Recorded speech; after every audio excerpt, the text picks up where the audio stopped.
তোমার নসিবে জান্নাত নিহিত হয়েছে।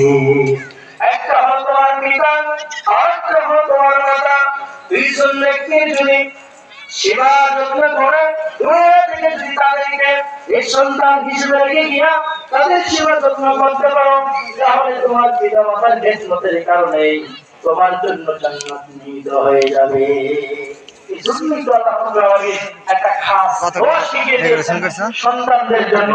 দোয়াটা হলো রব্বির হামহুমা কামা রাব্বায়ানি সগীরা। আর পিতা যারা হবেন তাদের জন্য আল্লাহ রাব্বুল আলামিন একটা দোয়া দিয়েছেন, রব্বি হাবলি মিনাস সালিহিন। ইয়া রব, আপনি আমাদেরকে নেক সন্তান দান করুন। কি সন্তান? নেক সন্তান। আপনি আমি জানি না বিদায় করি না, আপনি দোয়া করতে থাকেন।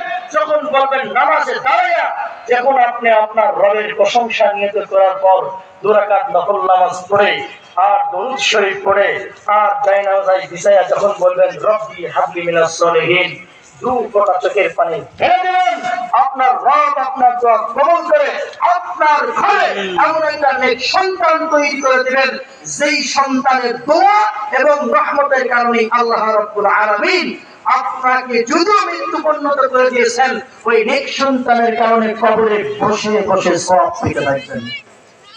আর দুনিয়াতে এমন সন্তান রেখে যাবেন, আপনি বলছি যে মৃত্যুবরণ করতে নেই, আপনার সম্পদ নিয়ে টানাটানি বাঁচতে দেরি হবে না। এই সন্তান দুনিয়াতে যতদিন থাকবেন ও হবে গাঁজাখোর, ও হবে ইয়াবাখোর। আপনার কবর তো কোনোদিন দেখতে যাবে না, আপনার কবরে জিয়ারত করার জন্য কাউকে বলবে না। আর নিজে দুনিয়ার পাপ কাজ করে করে সে তো জাহান্নামে যাবেই, আপনাকেও জাহান্নামে টেনে হেঁচড়ে নিয়ে যাবে। এজন্য আপনি আমি যারা দুনিয়াতে বেঁচে আছি, সন্তানকে মহব্বত করবেন ততদিন পর্যন্ত যতদিন পর্যন্ত আপনার যে রবকে আপনি একত্ববাদের ঘোষণা দিয়েছেন, আপনার সন্তান যদি আপনার রবের একত্ববাদের ঘোষণা দেয়, তাহলে সন্তানকে মহব্বত করে দুনিয়ার আমল শিখায় দিয়া, আখিরাতের নাজাতের আমল শিখায় দিয়া দুনিয়া থেকে চলে যান, তাহলে আপনার জন্যও ভালো। আর রব আপনাকে এমন একটা খাজানা দান করে দিবেন, যেই দিন দুনিয়ার মহব্বতের জন্য হাসরের ময়দানে কেউ কারো না। আল্লাহ রাব্বুল আলামিন বলেন, ইয়াউমা ইয়াফিরু মিন আখিহি ওয়া উম্মিহি ওয়া আবনাইস সাবিল। বান্দা, তুমি মহব্বত করো তোমার সন্তানকে, তোমার ভাইকে, তোমার মাকে, তোমার বাবাকে। যেদিন তুমি মৃত্যুবরণ করবা আর হাসরের মাঠ যেদিন তোমার শুরু হয়ে যাবে, সেই দিন কেউ কারো নাই, সেদিন হবে ইজ উজ হিজ হুজ, যে যার মতো তার।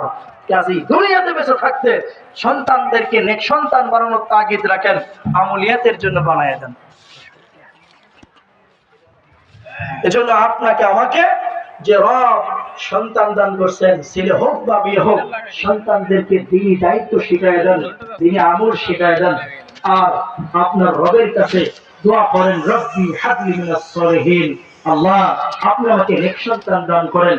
আর আপনি যখন নামাজ শেষ করে দাঁড়া যাবেন, তখন আপনার পিতা মাতার জন্য দোয়া করবেন, রব্বির হামহুমা কামা রাব্বায়ানি সগীরা। আমার পিতা মাতা আমাকে যেভাবে লালন পালন করেছে, আপনি আমার পিতা মাতাকে সেভাবে লালন পালন করুন। কাজে যতটুকু কথা বললাম, আপনাকে আমাকে আমল করার তাগিদ রাখুক, আমল করার মতো তৌফিক দান করুক। আর নিজেরা বিগত দিনে যা করেছে, এই পাপ কাজ থেকে মুসলিম হয়ে, পাপ কাজ থেকে তওবা করে আমার রবের নিকটের জন্য যেন উত্তম একটা আমল তাকে দায়িত্ব করতে পারে।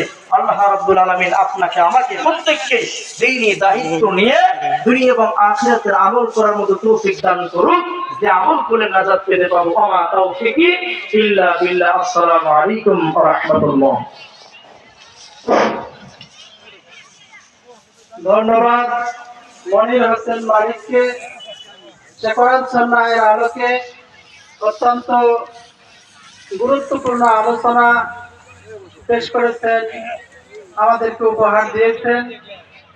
তো আসলে কোরআন হাদিসের আলোচনা শুধু শোনা এটাই উদ্দেশ্য হওয়া উচিত নয়। প্রত্যেক মানুষের উদ্দেশ্য হওয়া উচিত হলো যে কোরআন সুন্নাহের আলোচনা মনোযোগ দিয়ে শ্রবণ করা এবং সে আঙ্গিকে নিজের জীবন গড়ার জন্য সর্বাত্মক প্রচেষ্টায় নিয়োজিত থাকা। তাহলে আমার এই কোরআন হাদিসের আলোচনা শোনার দ্বারা আমরা উপকৃত হব, যদিও খালি শোনাটা উপকার থেকে খালি নয়। তারপরে সেটা যদি আমরা অত্যন্ত মনোযোগের সাথে শ্রবণ করি এবং সেই সমস্ত আলোচনার মধ্য থেকে শিক্ষণীয় বিষয়গুলো যদি নিজের জীবনে অনুশীলন করি